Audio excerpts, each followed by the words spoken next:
Hello? Hi. I feel like I should probably make like a channel intro because I never know what to say to start like the rambling videos. I mean, I never know what to say in general, even for roleplay videos, but especially rambling videos. Like I just kind of awkwardly am like, hi. But it's okay. I've kind of broken the ice now, I guess. I haven't uploaded in a long time. Well, I uploaded a few days ago, but apart from that I took like a long break and I just kind of felt like I wanted to do a rambling video to update everyone because a lot has happened in my last month, and I feel like I also kind of wanted to like note it down somewhere, you know? I've hit a few milestones in this month, but not to fear, I'm trying to upload regularly again. For those who care, I'm trying my best. So I feel like I should address the elephant in the room, which is my hair. It's not good. I'm aware. I am aware. It's okay. I'm actually planning on re-dyeing it today. It was meant, believe it or not, it was meant to be blue. Does this look blue to you?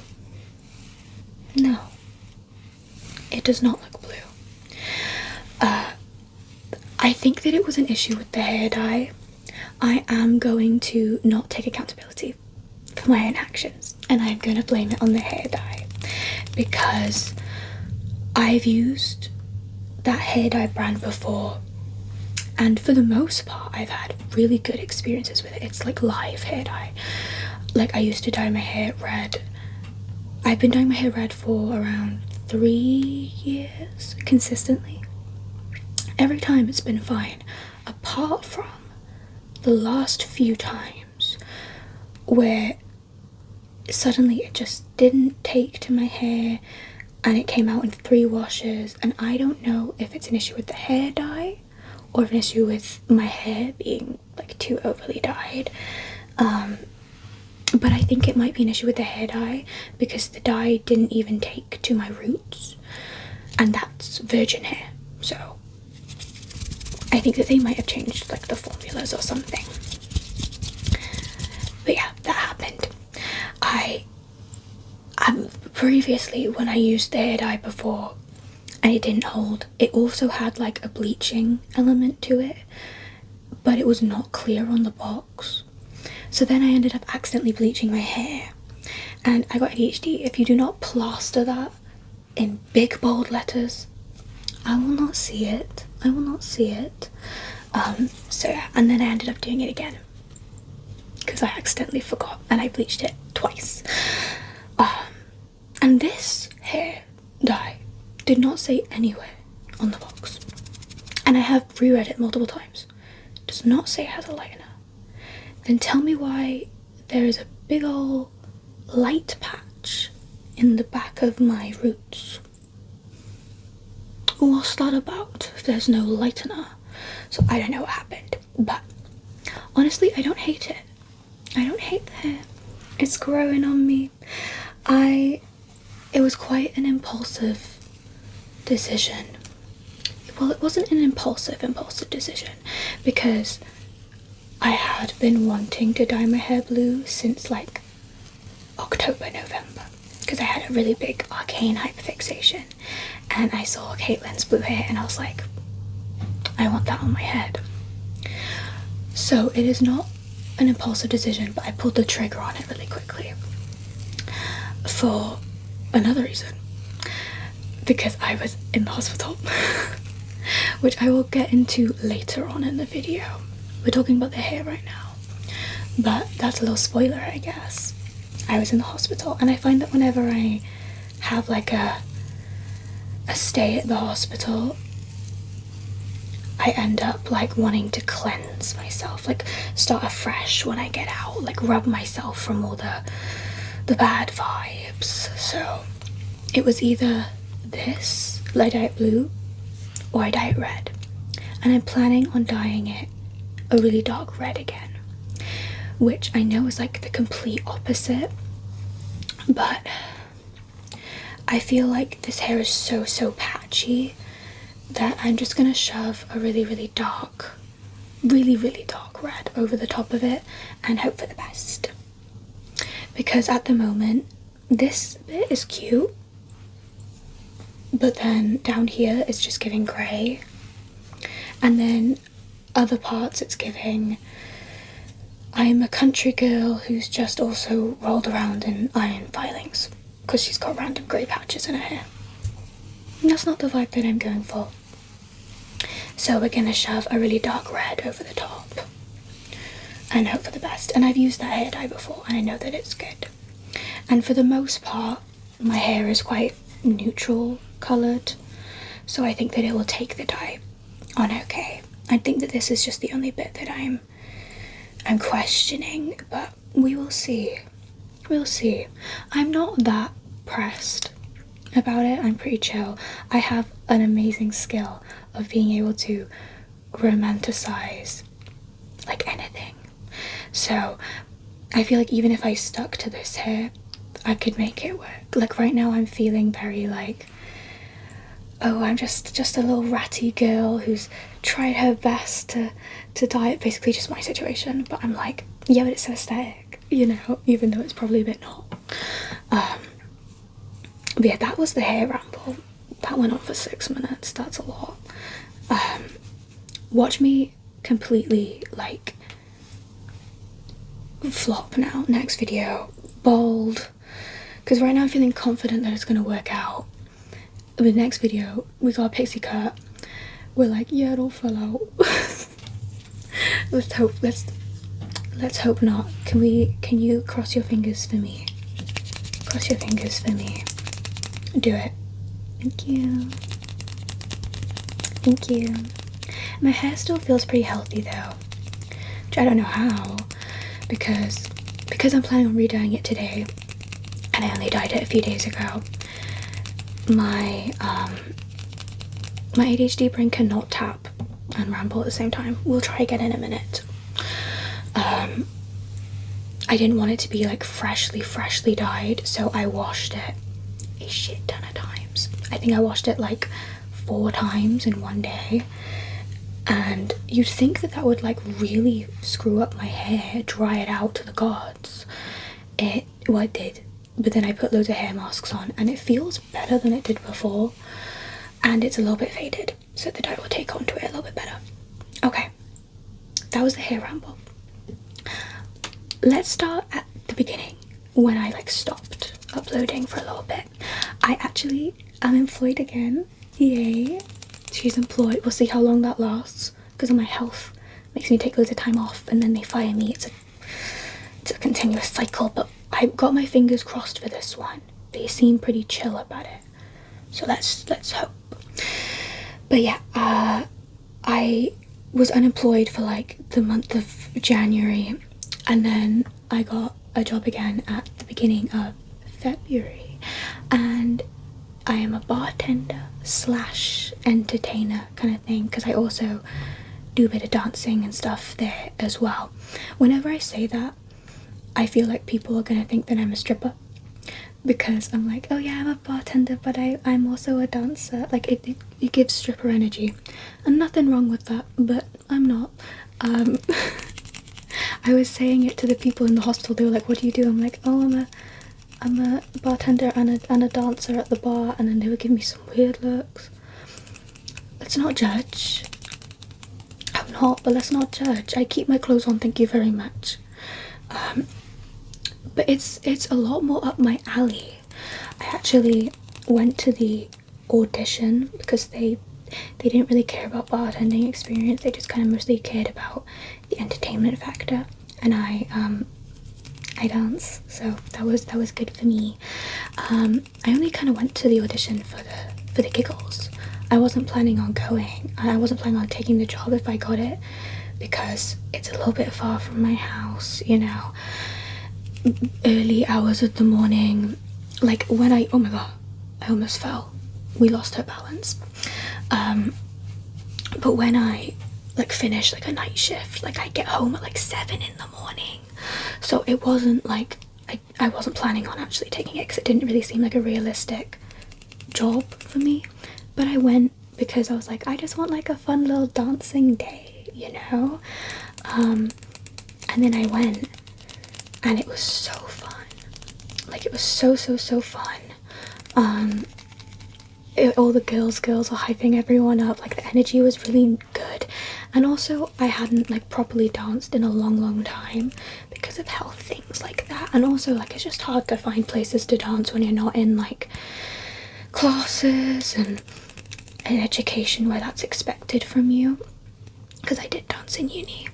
And I kind of just fell in love with it again. I was like, oh my god, I forgot how much I love dancing. And then they called me later that day to be like, hey, we would like to offer you a job. And I was like, okay. Okay, that's fine by me. So now I have that, and it happened really quickly, and I'm really enjoying it. I've only been working there for like a month. I had to take a week off. 2 weeks off for hospital. But I feel like they're okay with it. We'll see, I guess. We'll see when my probation is over. I really hope that they don't fire me for that, because I do really enjoy it. The pay is not the best, but like, I feel like it's the best that I'm gonna get for the fun levels, you know, because retail just like sucked my soul away. So this job, it's a lot more relaxed, it's a lot more creative. You can kind of do what you want for the most part, as long as you serve the drinks and you dance a little bit. But you know, you don't have to put on customer service voice or anything like that. So that's really nice. It's also just a very big girls' go environment. You can do like big makeup and stuff, cute outfits. That's all I really need. So my first shift was very hectic. They gave bare minimum bartender training. I think that my bartender training was literally just, okay, here's a shot, put it in a cup, fill it with a mixer, pour a pint, okay, you're good to go. And then I was like, oh, excuse me, no, because I actually don't drink. So I feel like that probably is all you really needed to know for this specific job, if you have the context clues of knowing alcohol. But I know nothing. I've literally only tried maybe like 4 alcoholic drinks in my whole life. And the reason that I know it's a bit ironic working in a bar, but then I don't drink, but I actually don't drink because it makes my stomach hurt. Well, I don't drink.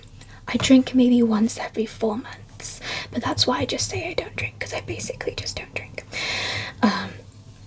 But I still really like the bar environments and stuff. Like, I'll go out, I'll go clubbing, and I'll just stay sober, and I probably have more fun than a lot of the drunk people there. Like, it does not stop me whatsoever. I will still be shaking ass, you know, like, I do not care.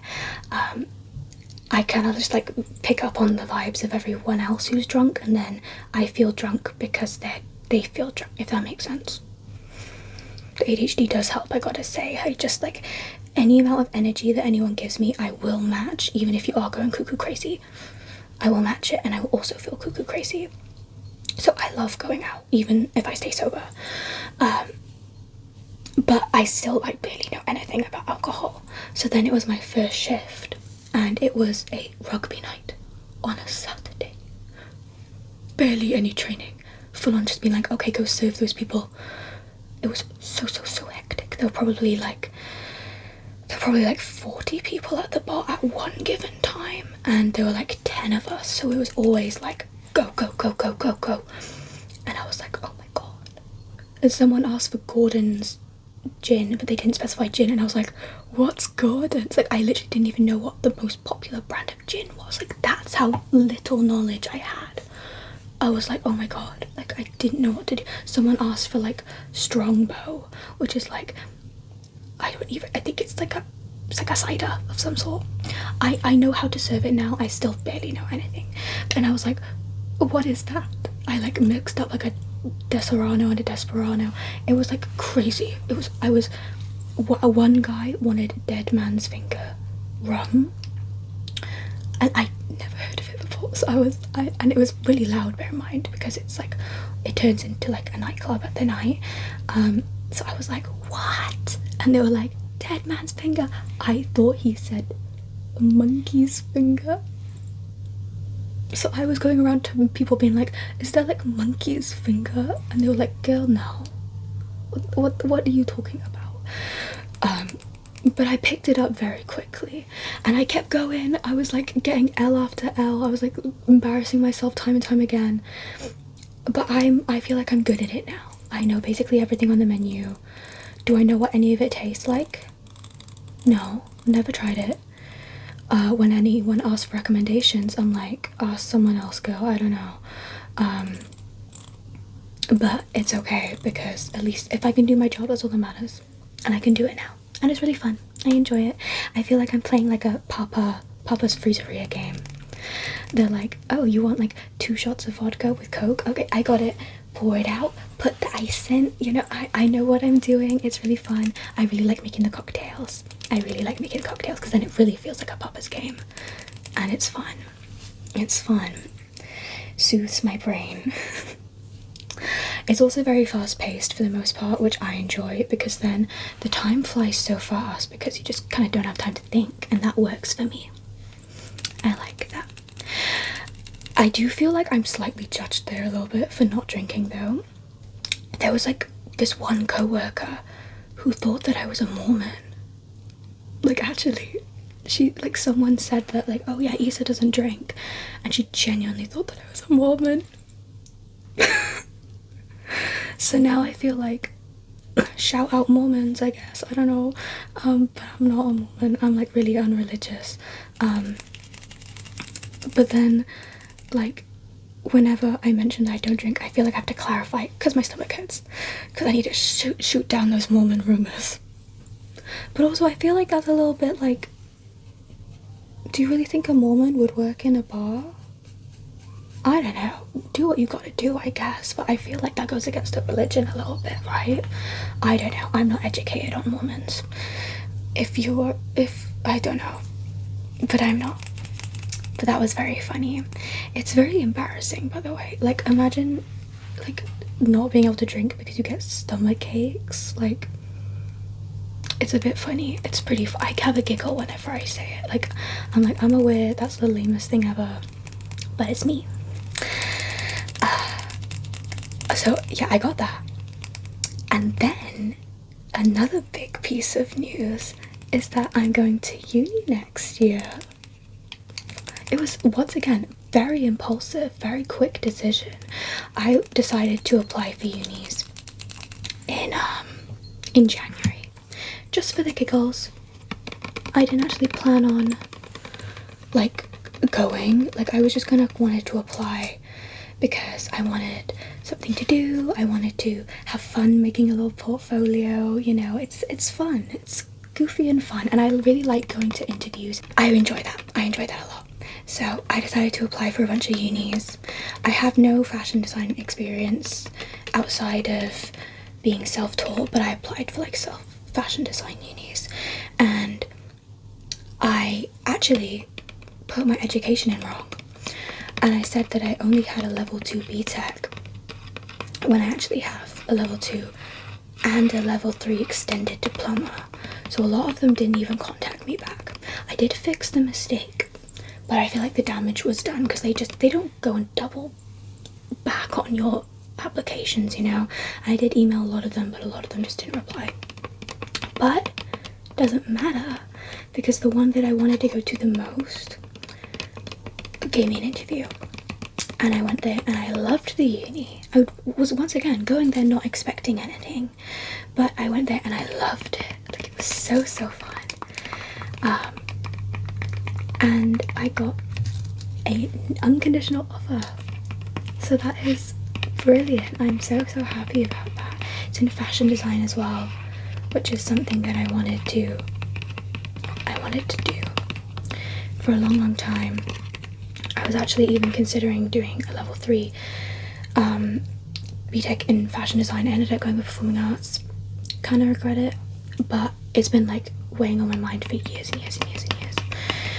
And she's finally doing it, it's also very close to my house, which it's fun. I think that for me personally, I prefer my uni experiences to be away from home because you get the full like experience of stuff, but I'm still going through like the adjustment phases of my new health condition, so it's better to be closer to home in case things happen.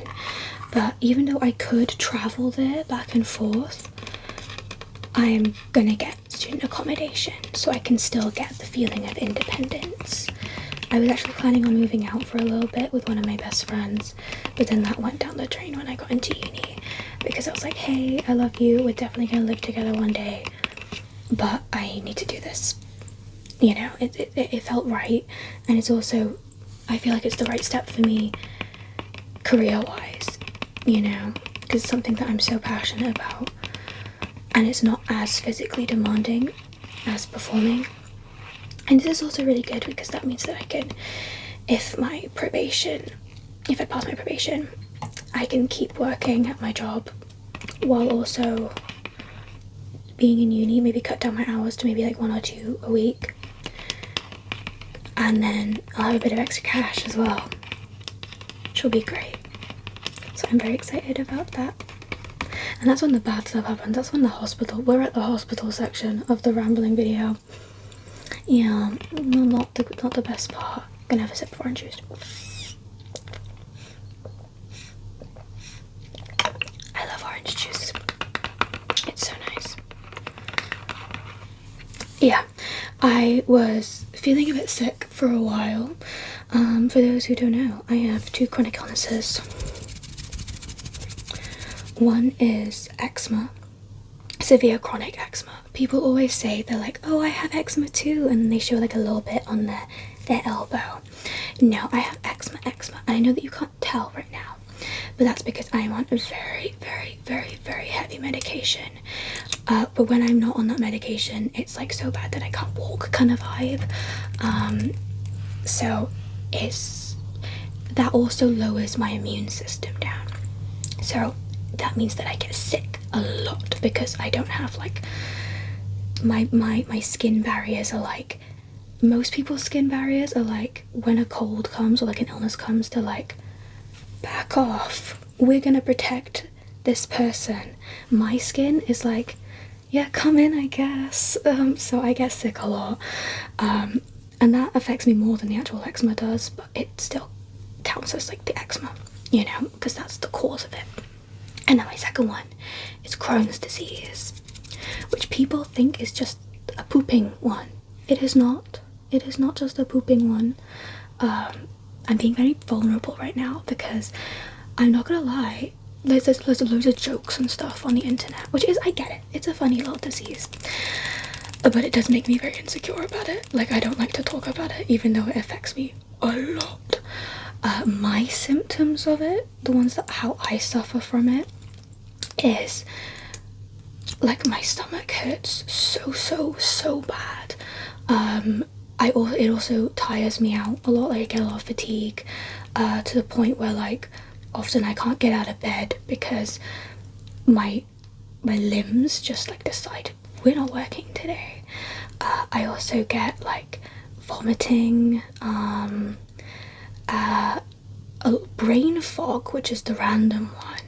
Like, I'll just, you know, when you zone out, I will like be zoning out. This is when it gets bad. I'll like be zoning out all the time and I can't not zone out. So then I'm just kind of walking around like a zombie with a headache who can't focus on anything. I get blurred vision. It's hard to list off the symptoms when I'm on the spot. But what I'm trying to say is the pooping is not the biggest part. But people just assume that that's like the only part of it. But that's like, no, it's not. I'd say I poop the regular amount. Should I be putting this on the, who cares? I feel like we need to talk about it more. So the other chronically ill Crohn's girlies, and girlies is gender neutral, you can be a girl even if you're a man, don't feel as much shame about it, because whenever people ask like what I suffer from, I'm just like, oh, a chronic illness. I don't specify. I'm gonna specify. It's not fun. It's really not. But yeah, I had a flare up of that, and I had to go to hospital for it, and it was really, really, really bad. It was really bad. I was in hospital for 8 days, so that's not that long, but it was long enough that I was like, yeah, I gotta go. It was a really rough time. I literally just got back a few days ago, and I'm not going back to work for another week because they said that I shouldn't go back to work. They said that I shouldn't go back to work for another 2 weeks, but I'm going back next week because I need the money. Shh. I'm gonna take it really easy though, so don't stress. Don't stress. But yeah, it was crazy. I ended up going to A&E because I was like having a really, really, really bad bit, and I was just like, I need to go to hospital. I'm not gonna, because I was kind of ignoring it. I felt it bubbling up, but I was like, I don't want to miss work, and I can't be arsed. So I let it get really bad, and then I was like, okay, we just gotta go at this point. So then I ended up going to hospital, to A&E, accident and emergency, and they were very quick about it. You know, I'm kind of a regular. They know me there, so they were like, okay, yeah, get in. And I was stuck in the accident and emergency section for 3 days. First day I had like a bed, but it didn't have any sheets on it. And if you know hospital beds, you know that they are made of this like, it's like rubbery material. I think it's so that if people pee themselves, they can like clean it. And so I was just on like this rubbery, horribly textured bed for the first day. It was not fun. I also, this was my fault, but it was in like the sitting up position, because hospital beds you can like move up the back, and I was too anxious to ask them to put it down, so I slept like it was really uncomfortable. But that was my fault. I blame myself there. And then the second day, you know, I was connected to the IV drip. They were like taking loads of blood tests, so give me loads of medication, and I was not having a good time. And then they were like, oh yeah, we gotta give the bed to someone else now because the A&E is really packed. And I was like, okay, I understand. So then I thought they were gonna put me on a chair for like a few hours. No, they ended up putting me on a chair for 2 days. So I had to sleep in a chair for 2 nights while being really sick. And oh my goodness, the people that I was stuck in a room with, I hated them. Imagine they end up watching this video now. They will not find this. Oh my god, the most annoying people I've ever met in my life. So ungrateful. Maybe it's just because I've had a lot of hospital experiences, so I kind of have an appreciation for it or something. But you can tell that these people were healthy, and some healthy people, not all, some have a bit of a lack of perspective. And you could tell those people, they were like complaining about everything. Like one person this one girl, she was like 17, she was home with her mum. She had to be walked to the bathroom to make sure that she wouldn't run off, and then she started calling that nurse names and like saying that she was so mean because she waited for her by the toilet. Like, no, she's just having to wait for you so that when you come back she can put your IV back in, because you can't take your IV to the toilet for some reason. Well, you can, but like she didn't trust her to take the IV to the toilet. And then she was calling the nurse names. They were also calling all the doctors incompetent. Every word that came out of their mouth was like some form of negative complaint. And I understand that you're not feeling the best, clearly, but the doctors are doing their best. They are very understaffed. And do you really think that they're like, oh yeah, I want to be a doctor so that I can make my patients uncomfortable? No, they want to help. And they're probably really, really stressed. Let's give them some slack. So they really annoyed me. I was also very sleep deprived because I was in a chair. I wasn't eating anything because when I go through these flares, eating is so painful that it's bad, but I don't eat. so I was grumpy, I was hangry, and tired because I barely got any sleep, and I was literally like, I was so close to snapping on multiple occasions. But then they'd like say something nice to me, and then I'd feel bad for like 2 seconds, and then they'd start like being mean again to the workers, and I'd be like because they very much had like a us versus them mentality. Like every like patient, they were like, oh yeah, we're the victims here, they're the oppressors. Talk about the doctors. Like, no.